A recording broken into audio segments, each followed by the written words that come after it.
प्राणायाम प्रकरण उसके विषय में स्टार्ट किया था, जिसमें हमने मुख्यतः उसमें 5 चीजें बताई गई थी। पहला तो आप कैसे स्थान में करना है, उसके बाद कैसे काल में किस काल में आपको योगा अभ्यास प्रारंभ करना है, उसके बाद किस तरह का आहार ग्रहण करना है, फिर नाड़ी शुद्धि, उसके बाद प्राणायाम। ठीक है, तो हमने 2 जो चीजें हैं, प्रथम जिसमें स्थान और काल निर्धारण, इसके बारे में हमने कल डिटेल में देखा था।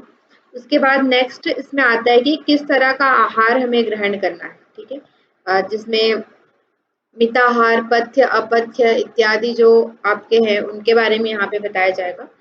तो सबसे पहले मिताहार के विषय में यहाँ पे बताया जा रहा है, जिसमें बताया गया है कि मिताहार बिना यस्तु योगारंभम तु कार्येत नाना रोगो भवेत् तस्य किंचित योगो न सिद्ध्यति। ठीक है, यहाँ पे बोला गया है कि अगर आप मिताहार के बिना मिताहार या फिर मिताहार के बिना अगर योग अभ्यास का आरंभ करते हैं, बिना आहार पर ध्यान दिए हुए अगर आप योगाभ्यास करते हैं, तो इससे क्या होता है कि नाना प्रकार के रोग, बहुत सारे रोग आपको उत्पन्न होते हैं। भवेत् तस्य किंचित योगो न सिद्ध्यति, कोई भी किंचित मात्र भी या थोड़ा सा भी योग आपका सिद्ध नहीं होता है अगर आप अपने आहार पर बिना ध्यान दिए हुए योगा अभ्यास प्रारंभ करते हैं। तो इससे आपके शरीर में अनेकानेक रोग उत्पन्न होंगे और योग की सिद्धि नहीं होगी। ठीक है, तो यहाँ पे मिताहार का भी विशेष महत्व बताया गया है कि अगर आप योगा अभ्यास प्रारंभ कर रहे हैं तो उसमें मिताहार, आपका आहार विहार कैसा होना चाहिए, उसका भी यहाँ पे विशेष महत्व बताया गया है। ठीक है, अब सर्वप्रथम यहाँ पे क्या है, आपको याद होगा कि जो हम हठ प्रदीपिका पढ़े थे वहां पे हमें अपथ्य आहार के बारे में पहले बताया गया था। ठीक है, कि किस तरह का आहार, मतलब कि आहार हमें ग्रहण नहीं करना है, उसके बारे में पहले हम लोग को यहाँ पे डिटेल में बताया था। लेकिन जब आप घेरन संहिता में जाएंगे तो वहां पे आपको सबसे पहले पथ्य आहार के विषय में बताया जाता है कि किस तरह का आहार हमें ग्रहण करना है। ठीक है, तो किस तरह का आहार हमें ग्रहण करना है, तो यहाँ पे बताया जाता है शाल्यन्नम यौपिष्टम वा तथा गोधूम पिष्टम, मतलब कि साल्यन्नम यानी कि चावल। ठीक है, साली मतलब क्या होता है, साली एक तरह का चावल होता है, तो उसका अन्न आपको लेना है। यौपिष्ट, पिष्ट मतलब क्या होता है, आटा, जिसको हम मतलब उसे जो आटा बोलते हैं। ठीक है, तो जौ का आटा, यौ मतलब क्या होता है, जौ, जौ का आटा, और क्या है, गोधूम पिष्टम यानी कि गेहूं का आटा, ये सब हमें लेना है।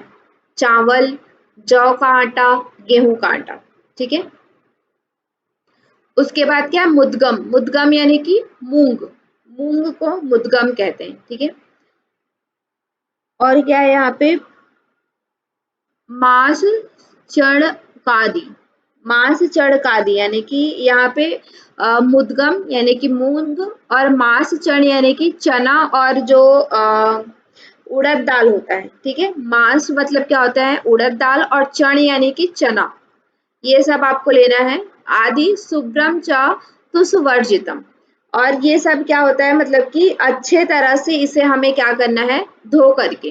ठीक है, तुषवर्जितम यानी कि उसका जो छिलका होता है। ठीक है, मूंग, उड़द और चना इत्यादि का जो छिलका होता है, तुष मतलब क्या होता है, छिलका, उसे निकाल करके हमें क्या करना है, ग्रहण करना है। ठीक है, चावल, जौ का आटा, गेहूं का आटा, मुद्गम यानी कि मूंग, उड़द और चना, इनका इसे अच्छी तरह से धो करके इनके ऊपर जो छिलका होता है उसे निकाल करके हमें लेना चाहिए, ऐसा यहाँ पे बताया गया। ठीक है, और क्या है, पटोल, पटोल मतलब यस, पटोल मतलब क्या होता है, परवल।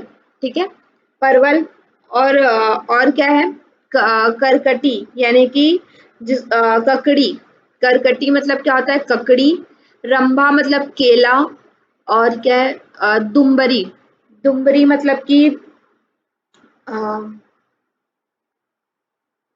एक मिनट, सॉरी मैं दूसरे लाइन में चली गई। यस, पटोल मतलब कि परवल, सुरणम मानम, और कंकोल, कंकोल मतलब कि जो ककड़ी होता है। ठीक है, नहीं, कंकोल कंकुल क्या है? कंकुल इसके बारे में मुझे भी नहीं पता है। ये कंकुल मैंने सर्च किया, इसका पता नहीं चला। ठीक है, कंकुल क्या होता है इसके बारे में मुझे भी नहीं पता है। और शुक साकम यानी कि सूखी सब्जियां जो है उनको हमें लेना है। ठीक है, और क्या है? द्राणिका यानी कि द्राक्ष, द्राक्ष जो होता है, ठीक है, उसको लेना है। और करकटी यानी कि ककड़ी, रंभा यानी कि केला, और डुम्बरी यानी कि जो गूलर होता है, ठीक है, उसको। और कंट कंटकम यानी कि चौलाई भाजी जिसको हम लोग कहते हैं, ठीक है, जो चौलाई भाजी होती है उसको कंट कंटकम कहा जाता है।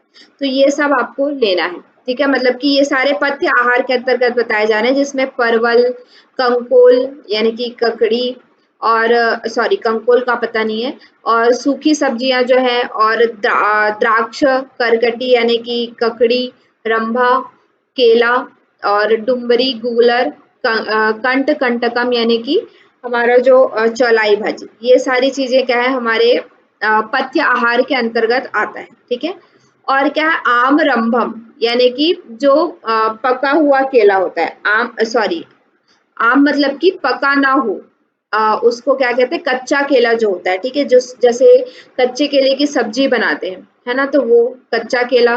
बाल रंभा यानी कि जो छोटे छोटे केले होते हैं, बाल यानी कि केले का जो मूल जैसे छोटा छोटा रहता है उसको। ठीक है, रंभा डंडम, केले का डंडा भी यहाँ पे यूज किया गया, और मूल भी यूज करने के लिए कहा गया है। मतलब केला को यहाँ पे इतना विशेष बताया गया है कि बिना पका हुआ केला, छोटा केला, और केले का जो डंडा होता है या केले का मूल होता है, उसकी जो जड़ होती है, उसको भी यहाँ पे मतलब पथ्य आहार के अंतर्गत बताया गया है घेरन संहिता में। ठीक है, और क्या है? वार्तिकी, वार्तिकी मतलब होता है बैगन। और मूलम, मूलकम यानी कि मूली, रिद्धि यानी कि कोई कंद, किसी जैसे हम लोग शकर कंद इत्यादि जो बोलते हैं, और कंद जो जमीन के अंदर रहते हैं, जैसे गाजर हो गया, मूली हो गया, ठीक है, या फिर ये जो मतलब शकरकंद हो गया, इस तरह से जो कंद है उसको यहाँ पे यूज करने के लिए कहा गया है। रिद्धि मतलब कंद होता है। ठीक है, योगी भक्षण आचरित मतलब कि योगी को इन सब का भक्षण करना चाहिए, मतलब ये सब ग्रहण करना चाहिए, पथ्य आहार के अंतर्गत इनको लिया गया है। ठीक है, और क्या है? बाल शाकम, बाल शाक यानी कि जो कच्चा साग होता है, मतलब कि हरी सब्जियां जिसको हम लोग कहते हैं। ठीक है, और क्या है? काल शाकम, काल शाकम यानी कि जो काल अनुसार मिलता है, ऋतु अनुसार जो सब्जियां हमें मिलती है, या सब्जी या फल हमें जो मिलता है, वो बाल शाकम यानी कि जो कच्चे या पके ना हो, कोमल जो सब्जियां होती हैं वो। और काल शाक यानी कि क्या है? जो ऋतु अनुसार जो हमें खाद्य पदार्थ मिलता है, किसी ऋतु में किसी सब्जी या फल की विशेषता होती है कि उस ऋतु में ही आएगा, तो वो काल अनुसार जो सब्जियां या फल हमें मिलता है उनका हमें भक्षण करना चाहिए। और क्या है? पटोल पत्रकम यानी कि परवल का जो पत्ता है, ठीक है, पटोल पर्वत यानी कि परवल का जो पत्ता है, उसका यहाँ पे बोला गया है पथ्य आहार के अंतर्गत। उसके बाद क्या है? पंच साग, पंच साग यानी कि 5 तरह की जो साग होता है, चौलाई, भतवा, और और क्या होता है, मतलब 5 तरह की भाजियां होती है, वो मेरे को अभी नाम याद नहीं, यहाँ नीचे में भी दिया होगा।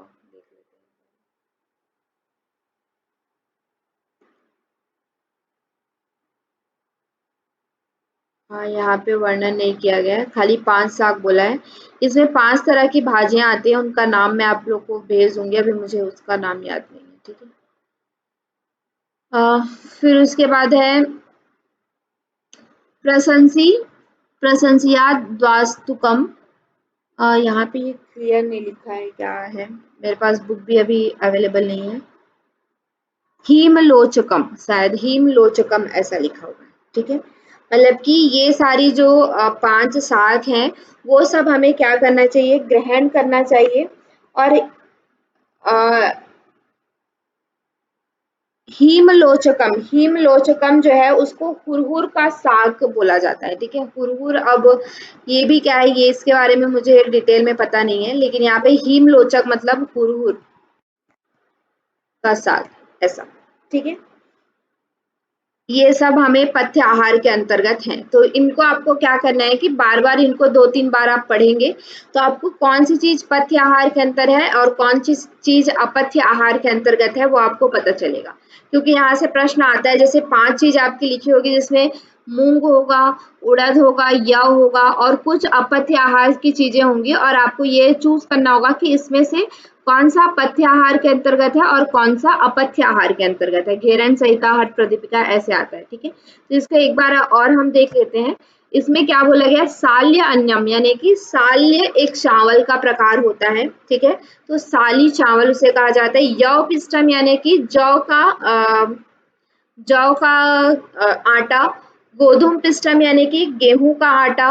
मुदगम यानी कि मूंग। माश यानी कि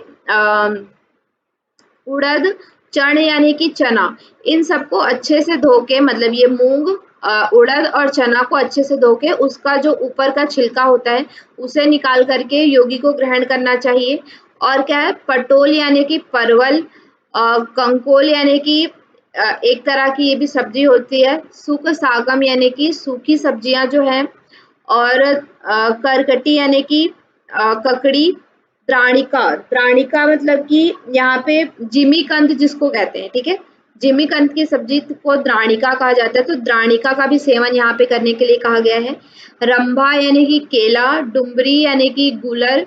और कंट कंट कंकटम यानी कि चौलाई भाजी, ठीक है? तो इन सब का यहाँ पे प्रयोग करने के लिए कहा गया है, मतलब पथ्य आहार के अंतर्गत लिया गया है। और केले के जो कच्चा केला, छोटा केला और केले का डंडा, केले का मूल, केले का जो जड़ है, उनको भी पथ्य आहार के अंतर्गत लिया गया है। वार्तिकी यानी कि बैगन की सब्जी। मूलक यानी कि मूली की सब्जी। और रिद्धि यानी कि इस तरह के जो कंद होते हैं जो जमीन के अंदर हमारे होते हैं, गाजर इत्यादि, शकरकंद इत्यादि, इन सब का प्रयोग क्या योगी को क्या करना चाहिए, भक्षण करना चाहिए। मतलब कि इन सभी को पथ्य आहार के अंतर्गत लिया गया है। बाल साग यानी कि जो कोमल या कम थोड़ा कच्चा होता है, जो ज्यादा पका हुआ नहीं रहता या ज्यादा बड़ा नहीं रहता है, ठीक है? मतलब कि जो कोमल रहता है, ऐसे सब्जी का प्रयोग करने के लिए कहा गया है। छोटे जो, जैसे कि एकदम बड़ा ना हुआ हो, अभी कोमल हो, ऐसे सब्जी का प्रयोग करने के लिए कहा गया है। और क्या है, काल शाकम यानी कि ऋतु अनुसार जो सब्जियां हमें मिलती है उनको। पटोल पत्र यानी कि परवल का जो पत्ता होता है उनको प्रयोग में लाने के लिए कहा गया है। 5 साक। और हीमलोचन यानी कि हुरहुर का साग, इस तरह के जो सब्जियां हैं और फल हैं, उनका हमें क्या करना है, योगी को भक्षण करने के लिए कहा गया है। मतलब कि पथ्य आहार के अंतर्गत इन सबको रखा गया है, ठीक है? फिर उसके बाद इसको बताने के बाद यहाँ पे बताया जाता है कि मिताहार क्या है। जैसे हमने हठ प्रदीपिका में भी पढ़ा था। सुस्निग्ध मधुर आहारस्य चतुर्थांश विवर्जिता भुंजते सेव संप्रीत्य मिताहारस्य च उच्यते, ठीक है? इस तरह से हमने वहां पे पढ़ा था, तो उसी तरह का यहाँ पे भी कुछ बताया गया है, जिसमें बताया गया है शुद्धम सुमधुरम स्निग्धम स्निग्धम उदर अर्ध विवर्जितम, ठीक है? यहाँ पे क्या बोला, शुद्ध होना चाहिए। आप जो भोजन ग्रहण कर रहे हैं वो कैसा होना चाहिए, शुद्ध होना चाहिए। सुमधुर होना चाहिए, मतलब कि मधुर रस की उसमें बहुलता होनी चाहिए। और क्या होना चाहिए, स्निग्ध होना चाहिए, ठीक है? मतलब कि स्निग्ध यानी कि चिकना। चिकना कहने का तात्पर्य घी इत्यादि, मतलब रुक्ष पदार्थ नहीं होना चाहिए, स्निग्ध पदार्थ होना चाहिए। और उदर का अर्ध भाग, हाँ, क्या होना चाहिए, विवर्जित यानी कि खाली होना चाहिए। भुंजते सुर संप्रीत्य, जैसे वहां पे क्या था, शिव संप्रीत्य कहा गया था, मतलब कि शिव को अर्पित करके भोजन ग्रहण करना चाहिए। लेकिन यहाँ पे क्या बोला गया है कि सुर संप्रीत्य यानी कि किसी भी इष्ट देव, भगवान को अर्पित करके, सुर को, असुर यानी कि मतलब देवताओं को अर्पित करके हमें क्या करना है, भोजन को ग्रहण करना है। इसे हम क्या कहते हैं, मिताहार कहते हैं, ठीक है? अन्येन पूर्येद अर्ध तोयेन तु तृतीयकम। अब कैसे भरना है हमें पेट को, इसके बारे में यहाँ पे बताया गया है कि अन्येन पूर्येद अर्ध, हमारा जो पेट, मान लीजिए ये पेट है, तो इसका आधा भाग हमारा क्या होना चाहिए, खाने से भरा होना चाहिए। तोयन तु तृतीयकम, तोयन यानी कि जल, जल से तृतीय भाग, जो हमारा मतलब ऊपर वाले को अगर हम आधा और करें तो उसका आधा भाग किससे होना चाहिए, जल से भरा होना चाहिए। उदरस्य तृतीयांश संरक्षित वायुचारणी, और उदर का जो एक चौथाई भाग है वो क्या होना चाहिए, खाली होना चाहिए, ताकि हम उसमें वायु का संचारण हो सके। ठीक है, तो इस तरह से हमें मतलब मिताहार करना है, जिसमें कि हमारे पेट का आधा भाग अन्न से भरा होना चाहिए, आधा भाग जल से भरा होना चाहिए, और आधा जो भाग है मतलब कि सॉरी, आधा भाग अन्न से, और जो बचा हुआ आधा भाग है उसका आधा भाग जल से, और मतलब 1/4 जो है वो क्या होना चाहिए, खाली होना चाहिए, ताकि उसमें वायु का संचार हो सके। ठीक है, तो इस तरह से यहाँ पे मिताहार और पथ्य के विषय में बताया गया है कि पथ्य आहार कौन कौन से हैं और मिताहार कौन कौन से हैं। फिर उसके बाद नेक्स्ट इसमें बताया जाता है कि निषिद्ध आहार, जिसको हम लोग अपथ्य आहार कहते हैं। सॉरी, तो अपथ्य आहार कौन कौन से हैं, किस तरह के आहार को हमें ग्रहण नहीं करना चाहिए। ठीक है, तो यहाँ पे बताया गया है कट्व, अम्लम, लवणम, तिक्तम, भृष्टम च दधि तक्रम। ठीक है, मतलब कि कैसा होना चाहिए, जो कैसा नहीं होना चाहिए, कट्व यानी कि कटु रस, अम्ल रस, लवण यानी कि खारा नमक, तिक्त, ये जो 4 रस हैं वो हमारे भोजन में अत्यधिक नहीं होना चाहिए। ठीक है, ना ज्यादा कड़वा होना चाहिए, कटु नहीं होना चाहिए, अम्ल नहीं होना चाहिए, लवण नहीं होना चाहिए, और तिक्त नहीं होना चाहिए। यही 4 रस हमने हट प्रदीपिका में भी देखा था कि इन 4 रस को वहां पे वर्जित कहा गया है। ठीक है, और क्या है भृष्टम, भृष्टम यानी कि भुंजा, तला भुना जिसे हम कहते हैं। ठीक है, तो उस तरह का भुना हुआ चीज, बहुत ज्यादा ऑयली या तला हुआ चीज नहीं होना चाहिए। और क्या है दधी और तक्र, दही और तक्र मतलब दही यानी कि दही और तक्र यानी कि छाछ, जिसको हम लोग मट्ठा कहते हैं, उसको भी यहाँ पे निषिद्ध आहार के अंतर्गत लिया गया है। ठीक है, घेरन संहिता में दही और तक्र को भी निषिद्ध आहार के अंतर्गत लिया गया है। साकोट साकोट सॉरी साकोटकटम तथा मध्यम तालम च पनसम तथा। ठीक है, साकोटकटम यानी कि क्या है, विरेचक शाक, जैसे कि जिससे क्या होता है, विरेचन होता है। ठीक है, जैसे विरेचन कहने का मतलब क्या है, मतलब आयुर्वेद में क्या होता है, कुछ ऐसे जिनको कॉन्स्टिपेशन वगैरह की प्रॉब्लम रहती है। ठीक है, तो उनको कुछ ऐसे विरेचक पदार्थ, जैसे हमारा हरण होता है, हरण या फिर जिसको हम लोग त्रिफला बोलते हैं। ठीक है, तो उसको खाने से क्या होता है कि मतलब कॉन्स्टिपेशन रिलीज हो जाता है, पेट साफ होता है। तो ऐसे कुछ सब्जी या फिर ऐसे कुछ पदार्थ भी होते हैं, खाद्य पदार्थ, जिनको खाने से क्या होता है, विरेचन होता है। तो ऐसे विरेचक शाक को हमें नहीं लेना चाहिए। ठीक है, और क्या है मद्य, मद्य यानी कि मादक चीजें जो होती है, जिसको हम लोग मदिरा इत्यादि, जो शराब वगैरह जो होता है, वो सब हमें नहीं लेना चाहिए। और तालम, ताल पेड़ जो होता है, ताल उससे संबंधित जो भी चीज होती है, उसका फल इत्यादि, वो भी हमें नहीं लेना है। ठीक है, और क्या है पनसम, पनसम यानी कि एक फल होता है बड़हर, वो भी हमें यहाँ पे अपथ्य के रूप में बताया गया है।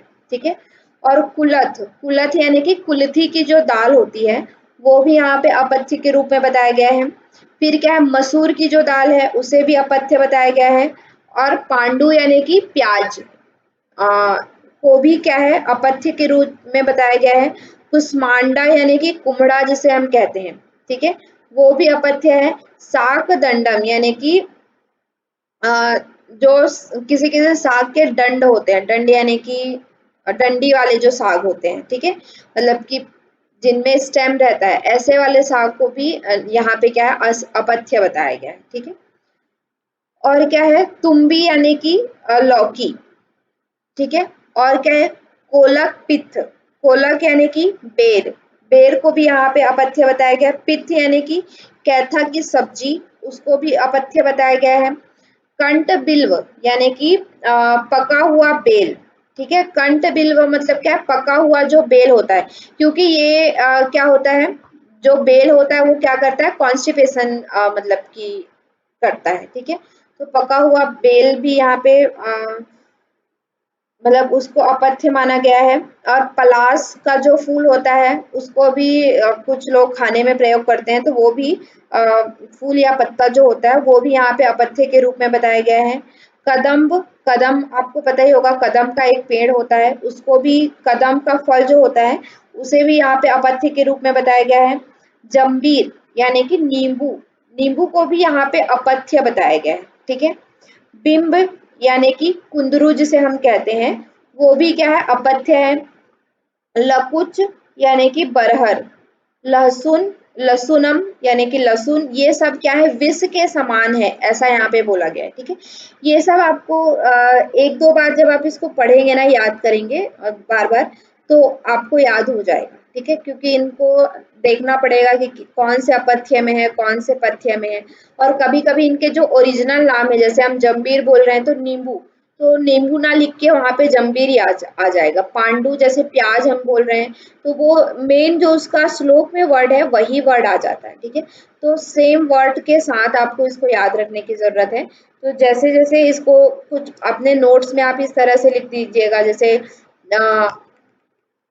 मतलब ये जो बता रहे हैं कुलथ यानी कुल्थी, कुलथ भी लिखिएगा, कुल्थी भी लिखिएगा। ठीक है, मसूर, पांडु, पांडु भी लिखिएगा, प्याज भी लिखिएगा, कुसमांडा साग दंड, तुम्बी मतलब लौकी, कोलक यानी कि बेर, पित्त यानी कि और कैथे की सब्जी, और कंट बिल यानी कि पका हुआ बेल। तो सेम वर्ड भी आप अपने नोट्स में नोट डाउन करिएगा। साथ ही साथ उनका जो मतलब जो हम बोलचाल की भाषा में यूज करते हैं वैसे वर्ड भी वहां पे लिखेंगे तो आपको समझ में आएगा। जैसे कदम्ब यानी कि कदम का जो है, जंबीर यानी कि नींबू, बिंब यानी कि क्या है, हमारा जो कुंदरू जिसे हम कहते हैं, लकुच यानी कि बरहर, लहसुन तो लहसुन ही है। तो ये सब चीज क्या है, विष के समान यहाँ पे बताया गया है। ठीक है, और क्या है, कामरंग यानी कि कामरक, पियालम यानी कि जो प्याज का बीज होता है। ठीक है, उसको भी यहाँ पे मतलब कि अपथ्य के रूप में माना गया है। हिंग, हिंग को भी अपथ्य के रूप में माना गया है। और क्या है, साल, साल, श्यामली, श्यामली यानी कि सेमर का जो फूल होता है। ठीक है, और केमुकम, केमुकम यानी कि क्या होता है, फूल गोभी। ये सब केमुकम यानी कि फूल गोभी।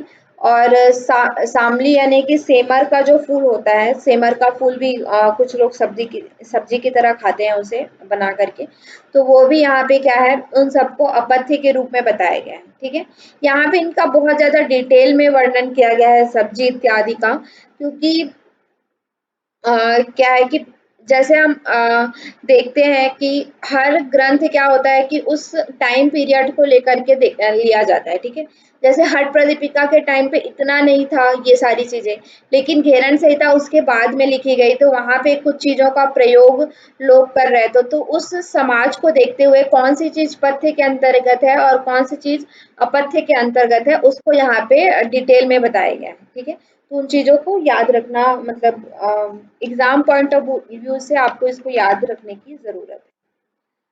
उसके बाद नेक्स्ट यहाँ पे जैसे हमने हट प्रदीपिका में पढ़ा था उसी तरह से यहाँ पे भी बताया गया है कि योगारंभे वर्जियेत पति स्त्री वहिनी सेवनम। ठीक है, यही तीन चीज हट प्रदीपिका में भी बताया गया था कि योग का आरंभ जब आप कर रहे हैं उस समय लंबी यात्रा करना, पति मतलब कि लंबी यात्रा करना, स्त्री का सेवन करना और वहिनी का सेवन करना यानी कि अग्नि का सेवन करना, ये तीन चीज वहां पे मतलब कि वर्जित बताया गया है। ठीक है, लंबी यात्रा करना, स्त्री सेवन करना और अग्नि सेवन करना, इन तीनों का जो है मतलब कि वर्जित वर्जित सॉरी वर्जित बताया गया है। योग आरंभ कर रहे हैं तब, योग का आरंभ कर रहे हैं तब। ठीक है, और यहाँ पे क्या क्या बताया गया है, नवनीत।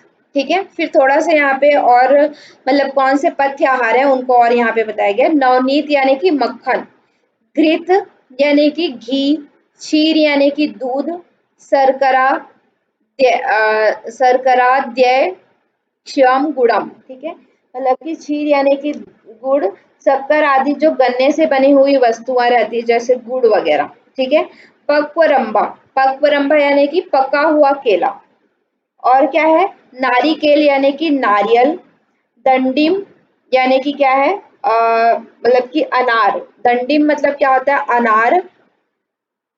और क्या है, शिवासनम, बम शिवासनम यानी कि सौंफ या वसा का पत्र, जो हम वासा का पत्र जो लेते हैं, पत्ता, ठीक है वो। और क्या है, द्राक्ष यानी कि जो अंगूर जिसे हम कहते हैं वो द्राक्ष बोला जाता है। और लवली यानी कि क्या है, नेनुआ की सब्जी, ये पता नहीं क्या है, लवली नेनुआ की सब्जी। और क्या है, धात्री यानी कि जायफल, रस अम्ल विवर्जितम, और अम्ल रस को यहाँ पे विवर्जित कहा गया है, ठीक है। तो यहाँ पे ना मतलब ये क्लियर नहीं हो रहा है कि इनको विवर्जित बोला गया है या फिर मतलब कि लेना चाहिए ऐसा बोला गया है, क्योंकि इन सभी के साथ क्या है कि विवर्जित लिखा गया है। तो नवनीत, घृत, शक्कर और दूध है, पका हुआ केला है, नारियल है, द्राक्ष है, इन सबको भी वर्जित बोला गया है। हट क्या बोलते हैं, घेरन संहिता के अकॉर्डिंग, घेरन संहिता में नवनीत, घी, दूध इत्यादि को भी क्या है यहाँ पे वर्जित आहार के अंतर्गत लिया गया है, ठीक है। एला जाति लवंग, लवंग जो लवंग यानी कि लौंग जिसे हम कहते हैं, ठीक है। और क्या है, च पौरुषम जम्बू जाम्बलम, जम्बू जाम्बलम यानी कि क्या होता है, जो जम्बू फल यानी कि जामुन का जो फल होता है, ठीक है। हरितिकी यानी कि हरण, च खजूरम खजूर, योगी भक्षण आचरित। इसके बाद यहाँ पे एक नीचे और बताया गया है कि क्या बताया गया है, जो लवंग होता है, ठीक है, लवंग को लेना चाहिए, और जम्बू जामफलम यानी कि जामुन का फल लेना चाहिए, हरितिकी लेना चाहिए और खजूर, इन सबको क्या करना चाहिए, योगी भक्षण आचरित, इनका भक्षण उनको करना चाहिए, ऐसा यहाँ पे बताया गया है, ठीक है। और भी यहाँ पे बताया गया है कि और क्या क्या लेना चाहिए। लघु पाक यानी कि जिस जो है जो भी खाद्य पदार्थ है वो जल्दी पच जाए, ठीक है, लघु पाक जो जल्दी पच जाए, उनको हमें लेना चाहिए। प्रिय लगे मतलब जो खाने वाला है, योगी है, उसको प्रिय भी लगना चाहिए, मतलब अच्छा लगना चाहिए, ऐसे लेना चाहिए। स्निग्धम, स्निग्ध होना चाहिए। और कैसा होना चाहिए, धातु प्रपोषणम, धातु हमारे जो सप्त धातु हैं उनको क्या करे, प्रपोषित करे यानी कि उनको पोषण दे, ऐसे हमें खाद्य पदार्थ लेने चाहिए। और क्या है, मनो अभिलिषितम यानी कि मन को अच्छे लगे, ऐसा नहीं है जैसे यहाँ पे करेला खाने को कहा गया है लेकिन आपको करेला अच्छा ही नहीं लगता है, आपने कभी खाया ही नहीं है, तो ऐसे भी नहीं खाना चाहिए, क्योंकि आपके पास ऑप्शन बहुत सारे हैं। तो मन को अच्छे लगे ऐसे, जीभ को अच्छे लगे ऐसे नहीं, मन को अच्छे लगे ऐसे हमें भोजन ग्रहण करने चाहिए, ठीक है। योग्यम, योगी भोजन आचरित, ऐसे जो योगी हैं उनको ऐसे भोजन को लेना चाहिए, ठीक है। और क्या है, कठिनम दुरितम पूति उष्णम पूर्योषितम तथा, जो कठिन दुरितम यानी कि देर से पचता हो या गरिष्ठ भोजन जिसको हम लोग कहते हैं, ठीक है, तो गरिष्ठ भोजन हमें नहीं लेना चाहिए। और पूति उष्णतम यानी कि जो दोबारा से उष्ण किया गया, जैसे एक बार खाना बन के तैयार हो गया है, फिर 4-5 घंटे बाद हम उसको दोबारा गर्म करते हैं और उसको ग्रहण करते हैं, तो ऐसा भी दोबारा गर्म किया हुआ भोजन भी योगी को नहीं लेना चाहिए। पुरुषोत्तम यानी कि उत्तेजित करने वाले जो भोजन होते हैं, ठीक है, मतलब कि जो राजसिक भोजन जिसे हम कहते हैं, जो उत्तेजित करते हैं, ऐसे भोजन का हमें नहीं लेना चाहिए। अति शीतम यानी कि बहुत ठंडा, बहुत ठंडा चीज भी हमें ग्रहण नहीं करना चाहिए।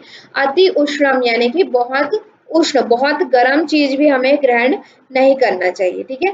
भक्षम योगी विवर्जित, ऐसे जो पदार्थ हैं वो योगी के लिए विवर्जित हैं, मतलब योगी के लिए क्या किए गए हैं, वर्जित किए गए हैं, ठीक है।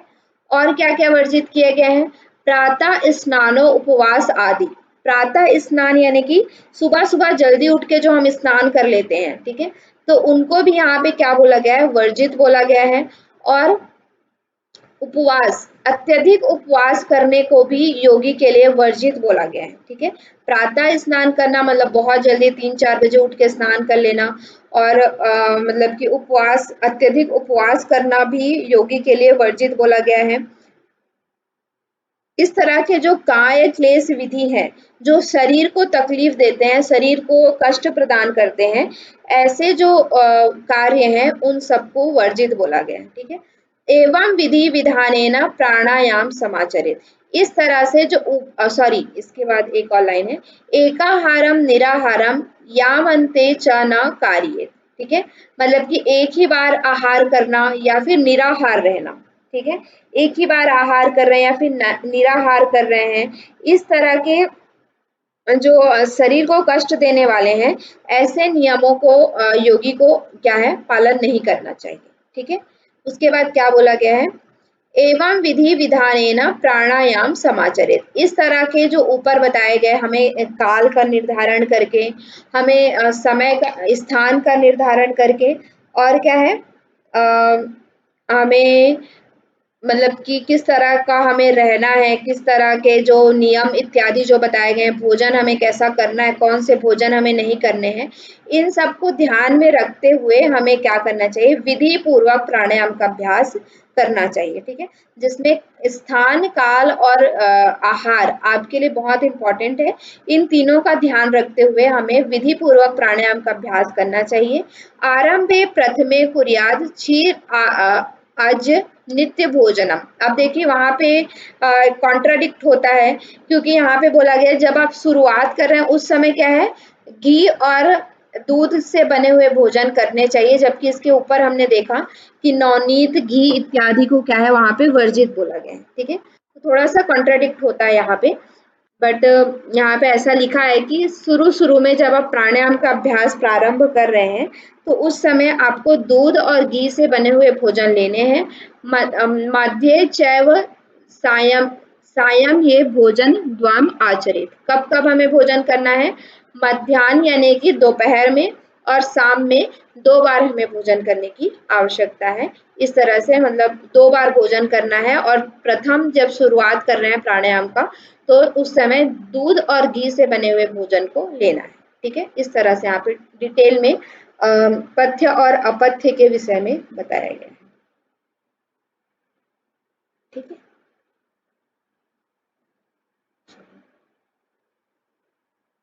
नेक्स्ट 3 चीज हमने देख लिया इसमें, स्थान, काल और मिताहार। भोजन हमें कैसे ग्रहण करना चाहिए, काल हमें कैसे निर्धारण करना चाहिए, और स्थान हमारा कैसा होना चाहिए, इसके बारे में हमने डिटेल में देखा।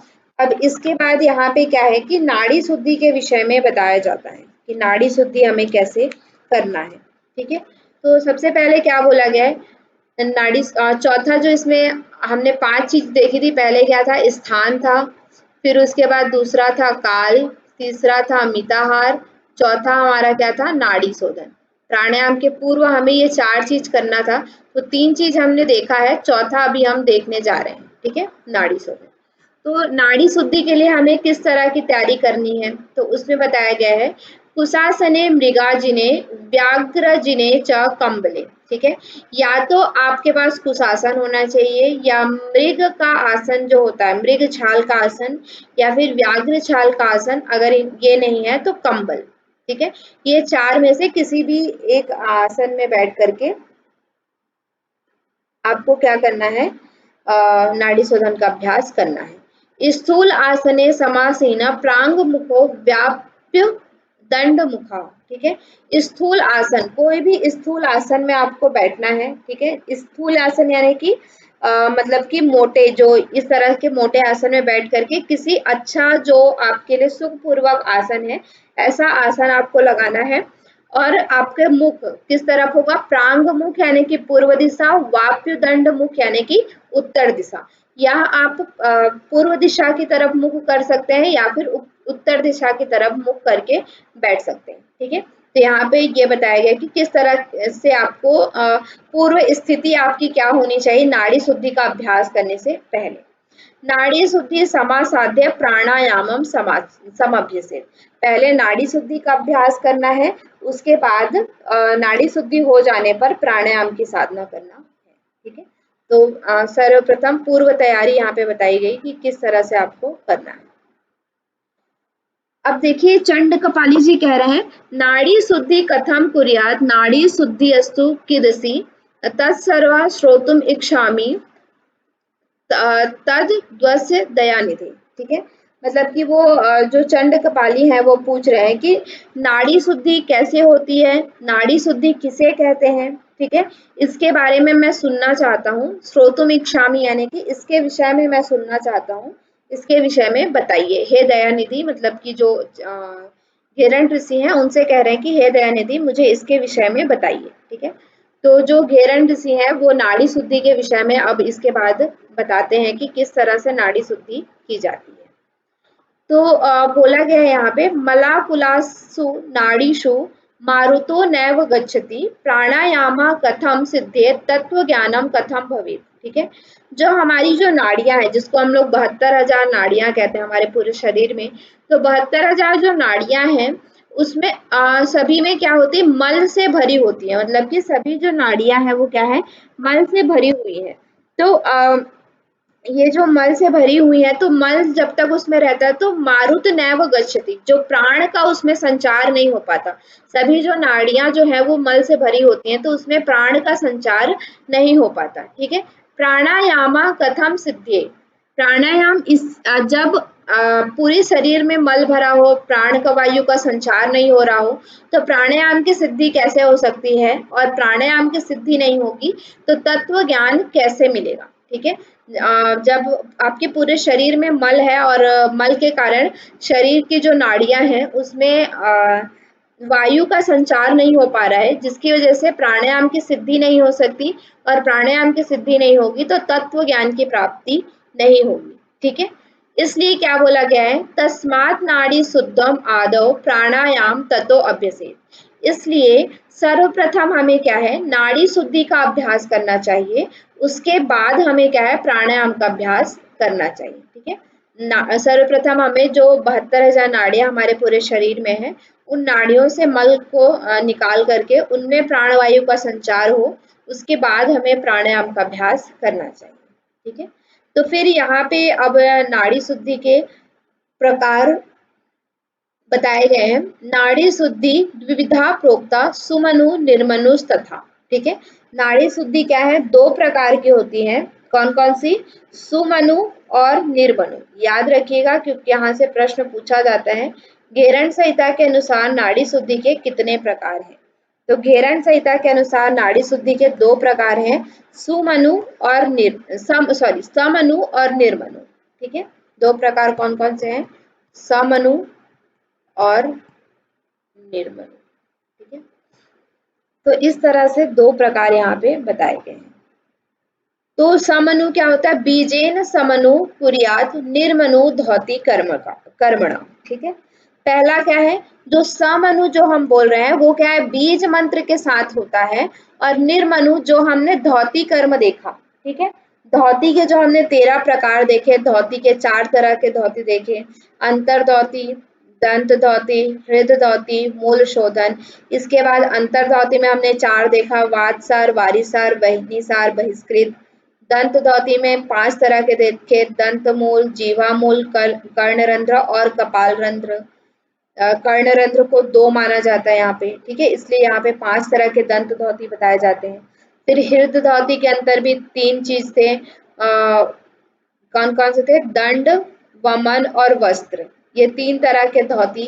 फिर लास्ट जो आपका मूल शोधन। इस तरह के जो हमने डिटेल में धौति देखा था वो सारे धौति किसके अंतर्गत आते हैं, निर्मनु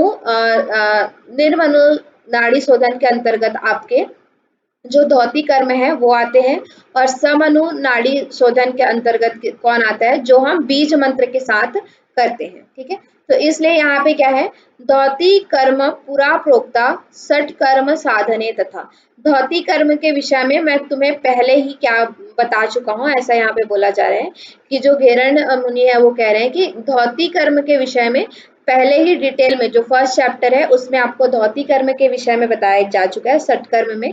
तो निर्मनु की यहाँ पे व्याख्या नहीं की गई है, केवल इतना बताया गया है कि निर्मनु के अंतर्गत धौति कर्म आते हैं। ठीक है, अब वो कह रहे हैं तृणुअश्व समनु चंड नाड़ी शुद्धि यथा भवेत्। अभी तुम समनु जो नाड़ी शोधन है उसके बारे में सुनो। निर्मनु के विषय में मैं पहले ही फर्स्ट चैप्टर जो षटकर्म है उसमें बता चुका हूँ। ठीक है, तो इस तरह से यहाँ पे समनु नाड़ी शोधन के विषय में बताया जा रहा है। ठीक है, तो अभी हम इसको देखते हैं समनु नाड़ी शोधन कैसा होता है। बहुत इंपॉर्टेंट, ये दो तीन जो श्लोक है वो बहुत इंपॉर्टेंट है, यहाँ से प्रश्न आपका पूछा जा चुका है। ठीक है, पहले क्या करना है, उपविश्यासने योगी पद्मासनम समाचरित। ठीक है, कौन से उपविश्यासन, यानी कि जो हमने आसन देखे कुश, मृग छाल या फिर व्याघ्र या फिर कंबल, इस तरह के आसन बिछा करके हमें कौन से आसन में बैठना है, पद्मासन में बैठना है। ठीक है, जो आसन बिछा करके हमें कौन सा आसन लगाना है, पद्मासन। पूछा जाता है नाड़ी शोधन कौन से आसन में किया जाता है, घेरन संहिता के अनुसार। घेरन संहिता के अनुसार नाड़ी शोधन पद्मासन में किया जाता है। ठीक है, उसके बाद क्या है, गुरु आदि न्यासम कुर्यात तथैव गुरु भाषितम। ठीक है, उसके बाद हमें क्या करना है, गुरु आदि का न्यास करना है। जो न्यास हम करते हैं, जैसे हम पूजा करने के लिए बैठते हैं तो हम क्या करते हैं, पवित्रीकरण इत्यादि जो न्यास इत्यादि की जो क्रिया होती है उसको करते हैं। ठीक है, तो गुरु आदि का न्यास करके, मतलब उनका ध्यान लगा करके, गुरु के द्वारा जो भाषित है, गुरु ने जो बताया है उस तरह से हमें क्या करना है, नाड़ी शोधन का अभ्यास करना है। नाड़ी शुद्धि प्रकृतिय प्राणायाम विशुद्ध है। ठीक है, इसके बाद हमें क्या करना है, नाड़ी शुद्धि का अभ्यास करना है। ठीक है, गुरु के द्वारा जो बताया गया है उस तरह का उसे देखते हुए जैसा उन्होंने बताया उसी तरह से हमें नाड़ी शुद्धि का अभ्यास करना है, जिससे क्या होता है, हमारी जो प्राणायाम के लिए हमारा जो शरीर है वो कैसा हो जाता है, शुद्ध हो जाता है, और प्राणायाम जो है वो सिद्ध होता है जल्दी से। ठीक है, तो इस तरह से यहाँ पे बताया गया है। अब नाड़ी शोधन की विधि यहाँ पे बताई जा रही है। अभी तक तो ये पूर्व हमारी तैयारी कैसे करनी है उसके बारे में बताया गया। पद्मासन में बैठना है, गुरु को ध्यान करके, गुरु के द्वारा जो कहा गया है वैसा हमें नाड़ी शोधन का अभ्यास करना है। ठीक है, तो क्या होता है, वायु बीजम ततो धात्वा धूम्र वर्ण स तेजसम। ठीक है, कैसा है, वायु का बीज मंत्र। वायु का बीज मंत्र क्या होता है, देखिए हमारा षट चक्र होता है। ठीक है, इससे आप इसको याद कर सकते हैं। षट चक्र में हमारा क्या होता है, पहले मूलाधार चक्र होता है, फिर स्वादिष्ठान होता है, फिर उसके बाद मणिपुर होता है, फिर उसके बाद अनाहत होता है, और फिर आपका विशुद्धि होता है। ठीक है, तो यहाँ पे मूलाधार किस तत्व से संबंधित होता है, पृथ्वी तत्व से। ठीक है, फिर हमारा जो स्वादिष्ठान जिसमें हमारा मतलब यूरिनरी ब्लैडर ये सब रहता है, तो ये किससे होता है, जल तत्व से संबंधित होता है। फिर हमारा ये क्या बोलते हैं, मणिपुर चक्र है, वो किससे है, यहाँ पे जठराग्नि रहती है इसलिए ये अग्नि तत्व से संबंधित होता है। और अनाहत चक्र है वो किससे होता है, प्राण वायु, लंग्स वगैरह हमारा यहाँ पे रहता है ना, हृदय चक्र के पास, इसलिए ये वायु तत्व से संबंधित होता है। और हमारा जो विशुद्धि है वो आकाश तत्व से। आकाश तत्व से क्यों, क्योंकि आकाश के माध्यम से शब्द हमारे कहाँ से निकलते हैं, विशुद्धि चक्र से। ठीक है, इसलिए ये क्या है, शब्द किसका, कौन से तत्व की तन्मात्रा है, आकाश तत्व की तन्मात्रा है, इसलिए ये क्या है, यहाँ पे आकाश तत्व से संबंधित होता है। ठीक है, इसको याद रखिएगा। तो इसी के लिए, इसी से हम इसका बीज मंत्र भी निकाल सकते हैं। जैसे हम देखते हैं क्या होता है, ल लम व र य ह, है ना, इस तरह से लम वम रम यम हम। तो इस तरह से जब हम देखें तो लम किसका है, मूलाधार का, वम किसका है, स्वादिष्ठान का, रम किसका है, मणिपुर का, और यम, यम किसका है, अनाहत, जो कि बीज मंत्र किसका है, वायु का बीज मंत्र है। ठीक है, तो इस तरह से इसको याद कर सकते हैं। तो यहाँ पे है वायु बीज मंत्र का हमें ध्यान करना है। ततो ध्यात्वा धूम्र वर्ण स तेजसम। ठीक है, वर्ण यानी कि रंग, कौन से रंग का हमें देखना है, वायु बीज मंत्र यानी कि यम बीज मंत्र का ध्यान करते हुए, धूम्र वर्ण का ध्यान करते हुए, कहाँ से पूरा करना है, चंद्रेण पूरियेत वायु बीजम सोडकय सुधी। ठीक है, 16 बार यम यम यम का उच्चारण करते हुए हमें चंद्र नाड़ी से, चंद्र नाड़ी मतलब क्या है, ईड़ा नाड़ी से हमें क्या करना है, पूरक करना है। ठीक है, फिर क्या है, चतुष्टया चतुष चतुष सॉरी षष्टया, चतुष्षष्ट यानी कि 4 और 60 यानी कि 64, 64 मात्रा तक हमें क्या करना है, मात्रेयाचा कुंभ के नैव धारियेत। ठीक है, 64 मात्रा तक हमें क्या करना है, धारण करना है। और फिर क्या करना है, द्वात्रिंशत मात्रया वायु सूर्य नाड्याचा रेचयेत। ठीक है, और 32 द्वात्रिंशत यानी कि 32 मात्रा तक हमें क्या करना है, वायु का रेचन करना है सूर्य नाड़ी से। ठीक है, एक राउंड हुआ हमारा, जैसे हम अनुलोम विलोम करते हैं उसी तरह से उसका फर्स्ट जो फेज होता है जिसमें हम क्या करते हैं, लेफ्ट से इनहेल करते हैं, कुंभक करते हैं, राइट से एक्सहेल करते हैं। तो इसको आपको बीज मंत्र के साथ करना है। ठीक है, कैसे, 16 बार यम यम यम का ध्यान करते हुए या बोलते हुए, उसका ध्यान करते हुए आपको ईड़ा से क्या करना है, पूरक करना है। यम बीज मंत्र का ही ध्यान करते हुए 64 मात्रा कुंभक करना है। यम बीज मंत्र का वायु का ही ध्यान करते हुए हमें क्या करना है, 32 मात्रा तक सूर्य नाड़ी से रेचन करना है। ठीक है, इस तरह से। फिर क्या है, नाभि मूल वहिनी वहिनीम उत्थाप्य धारयेत तेजो तेजो तेजोवन्यम युतम। ठीक है, मतलब कि नाभि मूल में जो हमारा अग्नि का ध्यान करते हुए, नाभि मूल में अग्नि का ध्यान करते हुए, मतलब कि हमने यहाँ पे देखा नाभि में मतलब क्या है, जो मणिपुर चक्र है वहां पे अग्नि का ध्यान करते हुए क्या करना है, वहिनी बीज, वहिनी का बीज मंत्र क्या है, हमने यहाँ पे देखा, ये किसका है, लम, मूलाधार चक्र का पृथ्वी का, जल का क्या है, वम है, और अग्नि का क्या है, रम। रम बीज मंत्र का ध्यान करते हुए हमें क्या करना है, वही 16 बार हमें रम बीज मंत्र का ध्यान करते हुए किस नाड़ी से लेना है, सूर्य नाड़ी से हमें क्या करना है, पूरक करना है। ठीक है, जैसे हम अनुलोम विलोम करते हैं तो उसी तरह से अब हम क्या कर रहे हैं, सेकंड फेज जो हमारा होता है सूर्य नाड़ी से हम क्या कर रहे हैं, पूरक कर रहे हैं। कौन से बीज मंत्र का ध्यान करते हुए, रम बीज मंत्र का ध्यान करते हुए, किसका ध्यान करते हुए, अग्नि का ध्यान करते हुए सूर्य नाड़ी से यानी कि पिंगला नाड़ी से 16 बार रम बीज मंत्र का ध्यान करते हुए आपको क्या करना है, पूरक करना है। ठीक है, उसके बाद क्या है, चतुष्षठया च मात्रेया कुंभ के नैव धारिये। ठीक है, और 64 मात्रा तक उसी बीज मंत्र का, रम बीज मंत्र का ही ध्यान करते हुए आपको क्या करना है, 64 मात्रा तक कुंभक करना है। ठीक है, फिर उसके बाद क्या है, द्वात्रिंशत मात्रिया वायु शशि नाट्याचा रेचित। ठीक है, और रम बीज मंत्र का ही ध्यान करते हुए 32 मात्रा तक आपको शशि नाडिया यानी कि ईड़ा नाड़ी से आपको क्या करना है, रेचक करना है। ठीक है, अनुलोम विलोम जैसे हम करते हैं उसी तरह से ही है, बस इसको हमें किसके साथ करना है, बीज मंत्र के साथ करना है। ठीक है, फिर क्या है, इसमें तीसरा फेज भी आता है, मतलब कि इसमें 3 बार हम ये अभ्यास करते हैं। जैसे अनुलोम विलोम में क्या करते हैं, 2 बार करते हैं, पहले हम चंद्र नाड़ी से लेते हैं, कुंभक करते हैं, सूर्य नाड़ी से छोड़ते हैं, सूर्य नाड़ी से लेते हैं, कुंभक करते हैं और चंद्र नाड़ी से छोड़ते हैं, है ना। तो इस तरह से हम क्या है, 3 बार ये अभ्यास, 2 बार ये अभ्यास करते हैं तो एक राउंड कंप्लीट होता है।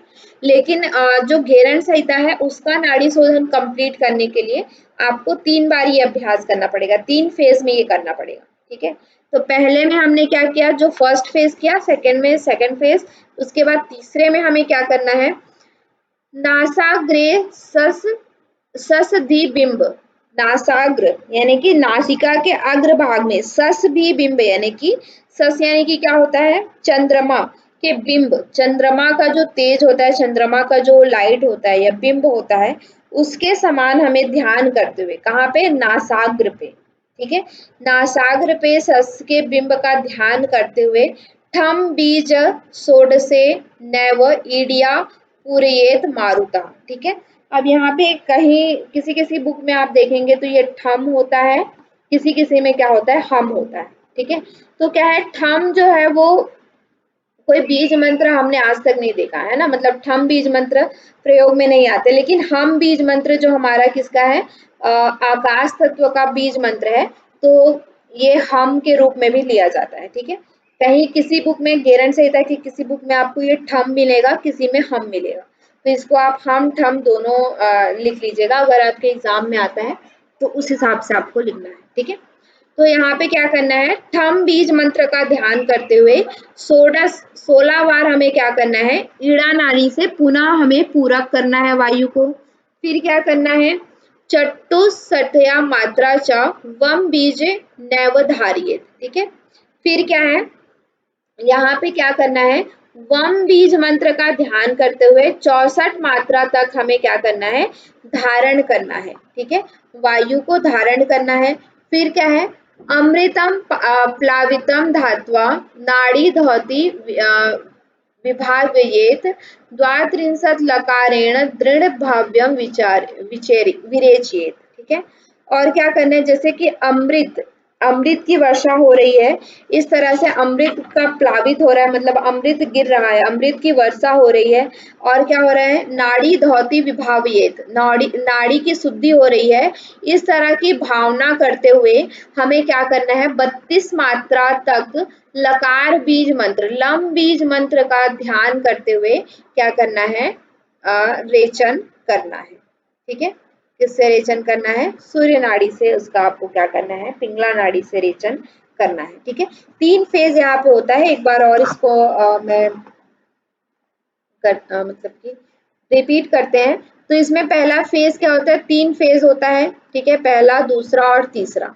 तो पहला फेज में हमें क्या करना है, जैसे हम अनुलोम विलोम को कंसिडर कीजिए, वहां पे क्या होता है कि हम पहले फेज में क्या करते हैं, चंद्र नाड़ी लेफ्ट नॉस्ट्रिल जो हमारा ईड़ा नॉस्ट्रिल है वहां से पूरक करते हैं, फिर कुंभक करते हैं और रेचक करते हैं। तो ये हमारा क्या हुआ, फर्स्ट फेज हुआ। फर्स्ट फेज में हमें क्या करना है, कौन से बीज मंत्र का ध्यान करना है, वायु के बीज मंत्र का ध्यान करना है। वायु का बीज मंत्र हमारा क्या है, यम बीज मंत्र का ध्यान करते हुए पहले हमें चंद्र नाड़ी से पूरक करना है, कितनी बार, 16 बार। 64 बार हमें कुंभक करना है और 32 बार हमें क्या करना है, सूर्य नाड़ी से रेचन करना है, यम बीज मंत्र का ही ध्यान करते हुए। ठीक है, दूसरी बार में हमें क्या करना है, अग्नि बीज मंत्र। अग्नि का बीज मंत्र क्या देखा था हमने, रम बीज मंत्र का ध्यान करते हुए आपको क्या करना है, दूसरा फेज, अनुलोम विलोम का दूसरा फेज क्या होता है, हम सूर्य नाड़ी से पूरक करते हैं, कुंभक करते हैं और चंद्र नाड़ी से रेचन करते हैं। तो उसी तरह से रम बीज मंत्र का ध्यान करते हुए, अग्नि बीज मंत्र का ध्यान करते हुए 16 बार हमें सूर्य नाड़ी से पूरक करना है, राइट नॉस्ट्रिल से, पिंगला से। 64 बार हमें उसको क्या करना है, कुंभक करना है और 32 बार हमें चंद्र नाड़ी लेफ्ट नॉस्ट्रिल से हमें उसको क्या करना है, रेचक करना है, छोड़ना है। ठीक है, बाहर निकालना है वायु को। ये हमारा दूसरा फेज हुआ। तीसरा फेज में क्या होता है हमारा, तीसरे फेज में आपका आता है, फिर से आपको फर्स्ट फेज रिपीट करना होता है, मतलब कि चंद्र नाड़ी से पूरक, कुंभक और रेचक। लेकिन इस बार जो बीज मंत्र है तीनों के लिए अलग अलग हो जाता है। ठीक है, जब हम पूरक करते हैं चंद्र नाड़ी से तो कौन सा बीज मंत्र लेते हैं, हम या फिर ठम। ठीक है, कहीं कहीं पे हम मिलेगा, कहीं पे ठम मिलेगा। तो बेसिक तो हम ही है, क्योंकि हम के विषय में जानते हैं, हम जो है वो आकाश का बीज मंत्र है, आकाश तत्व का। ठीक है, उसके बाद क्या होता है, हम बीज मंत्र से हमें क्या करना है, पूरक करना है और फिर क्या करना है, वम बीज मंत्र के द्वारा 64 मात्रा तक हमें क्या करना है, कुंभक करना है और लम बीज मंत्र के द्वारा 32 मात्रा तक सूर्य नाड़ी से हमें क्या करना है, रेचक करना है। ये जो पूरी प्रक्रिया है 3 फेज में डिवाइड है और इन तीनों फेज को एक साथ मिलाएंगे तो ये क्या होगा, समअनु नाड़ी शोधन की प्रक्रिया होगी। ठीक है, क्लियर। तो इसके बाद हमने नाड़ी शोधन आज देखा। इसके बाद जो हमारा है प्राणायाम के विषय में, यहाँ पे आपको डिटेल में फिर बताया जाएगा। 45वें श्लोक में प्राणायाम इत्यादि के बारे में हम कल से देखेंगे। ठीक है, प्राणायाम और कितने